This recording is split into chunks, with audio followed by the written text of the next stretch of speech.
today we're gonna read Magic Trio Stage Fright on a Summer Night Story. And we came to start the Friday, Chapter 9, Sweet Sorrow, and Diana reading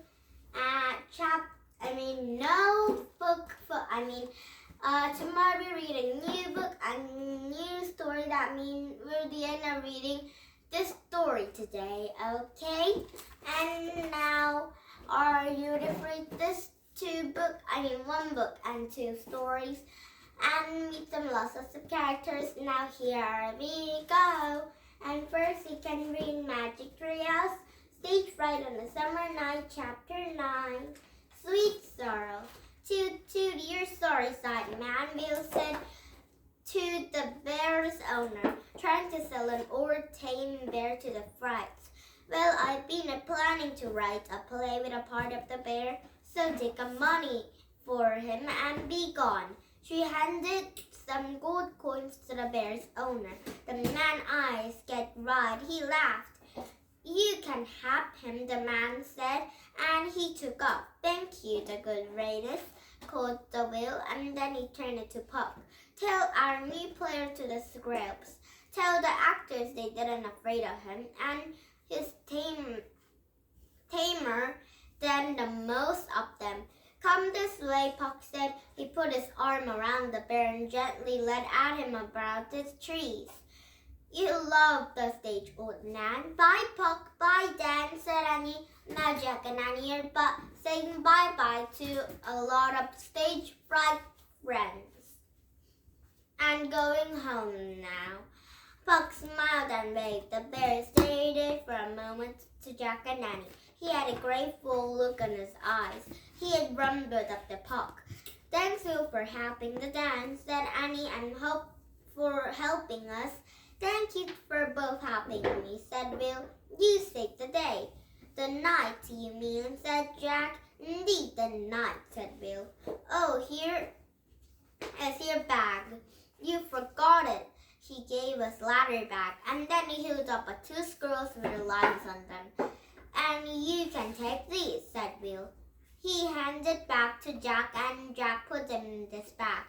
Where are you off now, said Will. Down the other side of the London Bridge, said Annie. I can take you there in my boat, said Will. Follow me. Will let them toward a dusty path toward the river. Alas, the rays of the sun slanted down the trees. Soon they came a small rayboat dock in the Thames. Climb in, said Will. Jack and Annie will climb in, and Will wanted from boat to the dock. And then he began rolling across the river.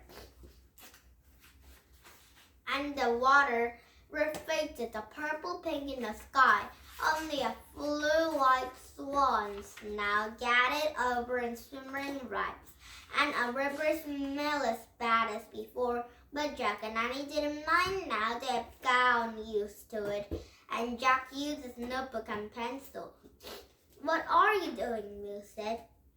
I wanted to write some of my memories in my book, said Jack. Oh, and I will note you. Both of my book on my memories, said Will. Jack smiled. I have a question, Will, said Annie. Why does the Queen Isabel have a black tea? Too much sugar, said Will.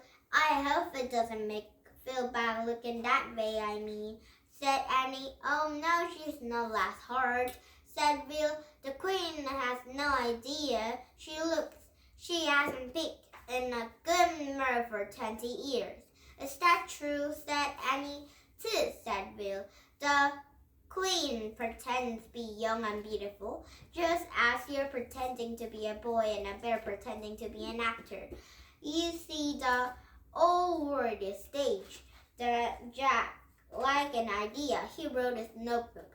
Whole world is a stage. And Jack looked at a London Bridge as they passed by. The ships and bridges are closing now. And the ladder crawled a teeming out, and the scary blackbird is no longer on the rooftops, and they have swooped down their pickets and garbage left on the cobbly stones, and they shook over. The time have a riverbank, night falling. It's much cooler. And he tied up his rowboat and climbed out ashore with Jack and Annie. Thanks a lot, Jack said to Will. We can go and rest way by ourselves. Where do you live? Said Will. In Frog Creek, said Annie. Is the path you take? Asked Will. We never believed this, said Annie. We climb in a rope ladder in the treehouse, and in that tree over there, and we open a book, then we make a wish, said Jack, and we go to that place in a book. Will smiled. The life is a merited, isn't it? He said. Yes, said Annie. And Jack nodded. He's like a weird-looking Jack and thinks. I have an idea, said Will. Why don't you both stay here instead? You can live like an global theater. I will ask a queen to include you a lot about the girls doing instead, and Annie because of your great talent. And I will teach you both to write plays. Really, said Jack and Annie together. And Jack couldn't imagine everything more fun. And then he thought of the parents back in Frog Creek. But our mom and daddy said we really miss them, said Annie. Will said, I understand, he said, and I would miss you if I were them. He pushed his hands over his heart. So good night, parting is such sweet sorrow. Yes, tea, said Annie, nodding. Farewell, said Will. He waved, and Jack and Annie waved back. The Will turned on the heels and handed back to his rowboat. And Jack and Annie walked up the rope ladder and climbed down the treehouse. When they got inside and looked out the window, Will was rolling back to across the Downs River. A single white swan gathered across the bright fastest boat. A silver moon was rising the sky at the moment. Jack felt the sweet sorrow. He wanted to stay in the merry old England just like a little longer. Wait, Will, he shouted, but Annie picked up the Pennsylvania book. I wish you could go home, she said. The wind started to blow, the treehouse started to spin. It spun faster and faster, and everything was still, absolutely still. Now Jack and Annie are going home. Now, chapter 10, Our Will. Jack opened his eyes. They were wearing their own clothes again. A lightning bolt blinked inside the growing darkness of a treehouse. Annie picked up Merlin's note. She replied to remind, to find a special magic, you must step to the light without a wand or spell or charm. Turn the daytime into night. We found a special magic, said Annie. DNA magic. Yep, said Annie. He opened a backpack, and he and Annie looked up 2 scrolls Will had given them, and they have unturned them. Jack saw Will have written something. He read aloud. Thank you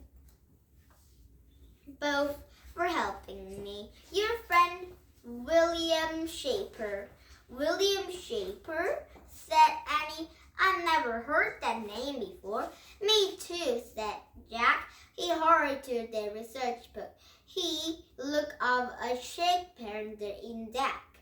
He turned to a page and read aloud. William Shaper lived in 1564 into 1616.